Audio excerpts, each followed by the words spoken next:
গম্ভীর ও রহস্যময় সুর। জমকালো গালা অনুষ্ঠানের ক্ষণগণনা শুরু হয়ে গেছে।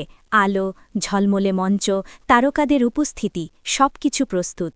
কিন্তু চূড়ান্ত মুহূর্তের ঠিক কয়েকদিন আগেই সামনে এলো এক চাঞ্চল্যকর খবর। নিখোঁজ হয়ে গেছে এবছরের বিজয়ীর জন্য নির্ধারিত বহুল প্রতীক্ষিত লাক্স সুপারস্টার ট্রফি। এই ট্রফিটি শুধু একটি পুরস্কার নয়, এটাই বিজয়ের প্রতীক, স্বপ্নপূরণের চূড়ান্ত মুহূর্ত। সম্প্রতি জমকালো আয়োজনে ট্রফিটি উন্মোচন করা হয়েছিল এবং রাখা হয়েছিল একটি কড়া নিরাপত্তা বেষ্টিত স্থানে। কিন্তু নিয়মিত তদারকির সময় আয়োজকদের চোখে পড়ে ট্রফিটি নেই। এমন নিরাপদ স্থান থেকে কিভাবে হারিয়ে গেল ট্রফি? নাকি এর পেছনে লুকিয়ে আছে কোনো পরিকল্পিত রহস্য?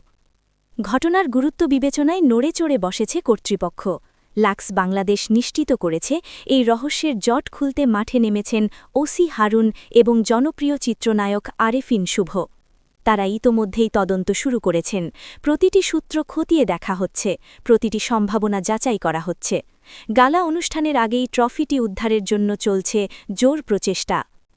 লাক্স বাংলাদেশের পক্ষ থেকে জানানো হয়েছে, এই ঘটনার তদন্তে মাঠে নেমেছেন ওসি হারুন এবং আরেফিন শুভ। গালা অনুষ্ঠানের আগেই ট্রফি উদ্ধারের সর্বোচ্চ চেষ্টা চলছে।